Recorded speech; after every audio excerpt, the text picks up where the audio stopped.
Hello, everybody. This is Stephen Meade with Domicile Real Estate for people who love houses. This is our Southern California housing market update.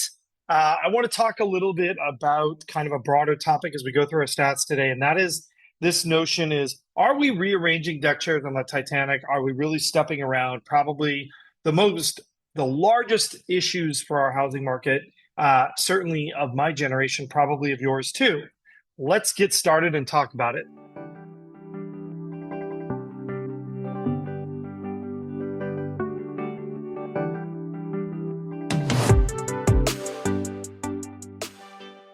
So, what is the biggest issue that we don't spend a lot of time talking about in here? It's actually an easy one. It's supply. And I'm not just talking about this year, not as many listings have come to market as we would have liked. The reality is, we simply do not have enough housing in the state of California. There are just not enough units to serve the number of people who need houses. And that is across both rental as well as across on the buy side as well. We just don't have enough housing units. In some ways, while we rearrange things, we try to create programs that enhance this and that. The fact is, there are only so many chairs before the music stops, and we have too many people to sit in them. We just don't have enough. And I think that's really a source of a lot of the issues and a lot of the sort of weirdisms we see in our market. Like today, I'm going to show you some stats that tell us we should be in a quote unquote normal market, but it doesn't really feel like a normal market. There's some things about it that won't normalize, that won't seem to get to what is a normal, healthy market. So let's get started and allow me to explain. Okay. So here we are. We have total active listings. I think if you're a buyer, right, the thing I want to point out to you is just how many more listings we have this year versus last year, right? Like, I mean, just in that under 1 million category, we were maybe 4,300. We're almost at 7,000 listings. Like, really, your level of active selection on the market is much bigger than it was even a year ago, right? Normal market. If we look at our new listings, we are actually doing pretty well in this. We have more new $1 to $2 million listings coming up than last year at this time, a lot more, and actually even more than we were at our highest point. And for under a million, we're even still doing pretty good there. If we look at our new escrows, that's actually holding pretty steady, a little bit more, 1 to 2 million, and about the same as last year. So we should be seeing a market that just feels a lot healthier, a lot easier for buyers, more in equilibrium. And yet there are some things that say it doesn't feel like that. So our absorption rate, right, that is more at that sort of more healthy, normal level, still maybe a bit above kind of a long-term average. But, we got 70% or just over for under a million, and probably around the 60% level for our 1 to 2 million. I'd say those are actually in pretty healthy market ranges. But if we look here at our close prices, we see kind of some crazy price gyrations, right? At the high end, we saw a price spike. What do we attribute that to? I think we had some panic buying following the fires. But if you look at that overall, I mean, even at that level at 1.5 million, at that 75th percentile, I mean, that really is significantly better than we had seen all for the latter part of last year. If we go ahead and look over in our median, that is about where we're at our high point of last year. We're pretty close to it.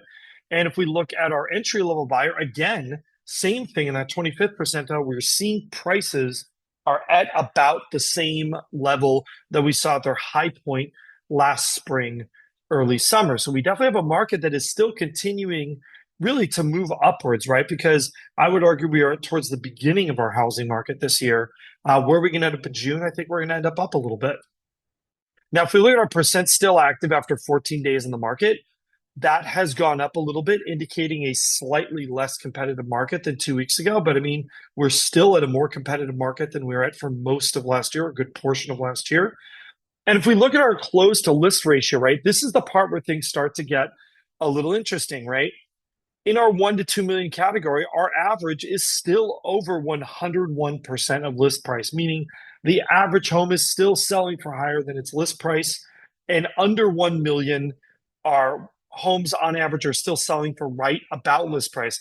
I have to tell you, that is not normal. The long-term normal is that homes sell for about 98% of list price. That's really where our long-term, quote unquote, normal market is at. So why are we not hitting that? I think this perennial lack of available supply. Even though our active listings are up, A, there's a question of the quality of those listings.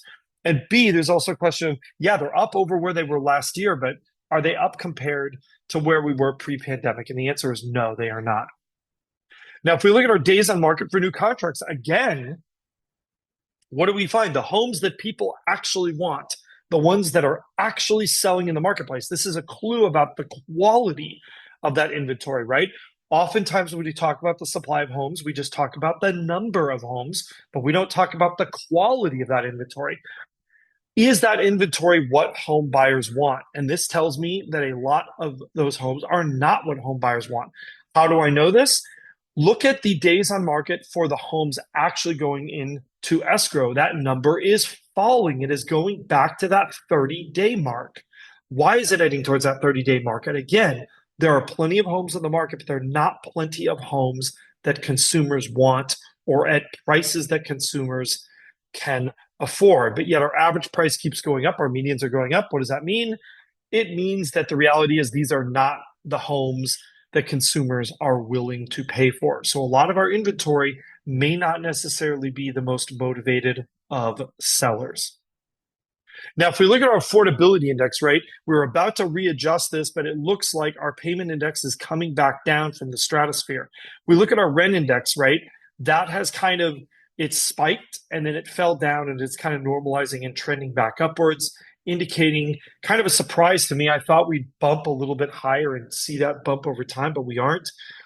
Rates are dropping that payment index. And again, now we're back to about that point where you'll notice on our little graph here, we're about 2 spaces up for that payment index. That is really pretty much a long-term sustainable thing in this kind of a market. Now, is that normally the way it is? No, those are normally closer together, but we have seen this sort of like 2 demarcation on this graph difference. We've seen that for years now, indicating it is a stability of our quote unquote new normal.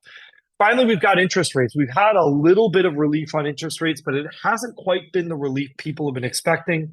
I will tell you, jumbo mortgage rates are doing much better than conforming. There are definitely some deals to be had. So definitely keep an eye out for those. If you are a buyer, that can make a huge difference given the price of our homes here in Southern California. What do you guys think? Do you think that we are ignoring the real issue and that our market will be perpetually somewhat dysfunctional because we just really don't have enough houses to go around and we don't have the right houses for sale, right? We have houses for sale that are not realistic to where consumers are buying them. The ones that are still getting snapped up more quickly. Anyhow, that's all I got for you this week. Tell me what you think. Questions, comments, we love them. If you or someone you know is looking to buy or sell a home here in Southern California, we would absolutely love to lend you our expertise and strategy. You can reach out by looking down in the description below, seeing those methods to contact us. Don't forget to like, subscribe, and hit that notification bell, and we will see you again real soon.